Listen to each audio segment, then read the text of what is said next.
Okay, so I am talking about the back to school part three. Um, just right off the bat, there was a lot of emotions kind of going through my head as I was watching it, um, because I was really kind of surprised that the cultures are the way they are, even still towards women, and that all of this is still building and building and building in this world today. It's kind of sad, and it's weird because we're in our own little worlds here in the States, and I go to college, and I take it for granted, I guess, a lot of what happens. But seeing that she loved school so much, um, and that she was willing to do almost anything to keep going to school, even though there were shootings and things like that that would keep her from going because you would be so scared that you're going to get beat or you're going to get shot for going to school as a girl. But she still wanted to learn, and she loved it so much, and she worked so hard for it, even though she had to do household chores when she got home and everything like that would keep her from studying. She still did everything she could to learn. And I look at myself in my own world, and I'm like, oh, I don't want to study. I don't want to have to do my homework and stuff like that. And it was really kind of humbling to see that she was willing to do anything. And then another one of the saddest that I was kind of just like, wow, about was in India, I think. It was Niraj. Anyways, watching her and the way her parents acted towards her schooling, how she only started in night school because that's the only, she had to work all day, herding the sheep and things like that. And her parents were like, well, what's school for? Like, what's the point? There's no reason why she should do that because they're saying they educated their boys and they just sat around smoking, so there's really no point to her getting an education.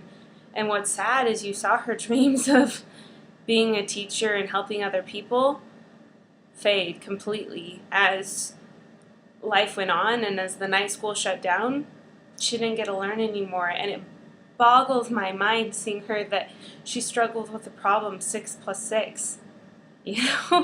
Like, how much do I take for granted? And it's sad to see that her parents were like, oh, well, it's not that big of a deal. Now she'll get married. We'll find her someone smart to marry. And you just see the inequality in that. And I really just sat there and I was like, wow.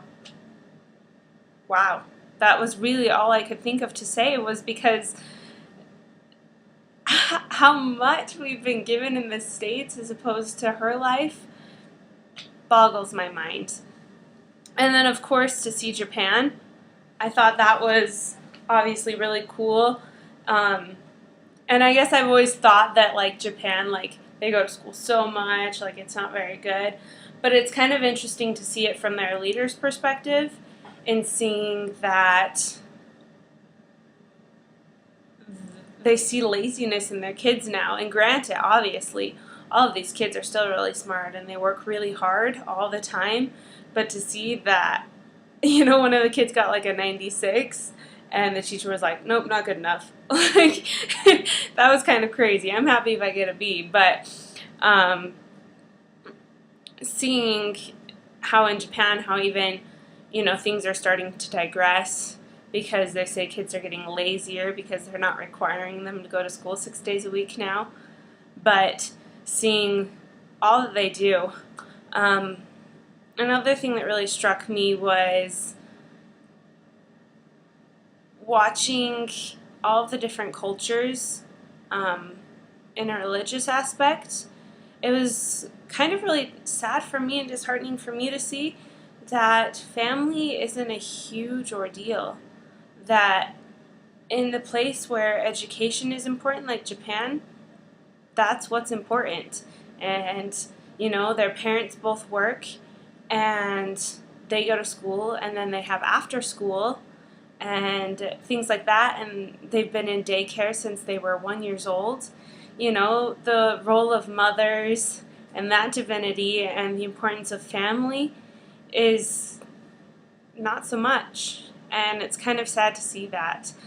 But, I mean, if they're improving their education, there's a balance in all things, I believe. And that's something that I think is really important for all countries to learn, that there is a balance in all things, that your family should be important, but your education should be important as well. You know, as opposed to Japan and India, the difference in there, education wasn't important for her family at all, but she had to be with her family and work all the time. Whereas in Japan, it was all education. So, I mean, there is definitely a balance that you need to have in everything. And anyways, yeah, those are my thoughts and impressions that I had while watching this video.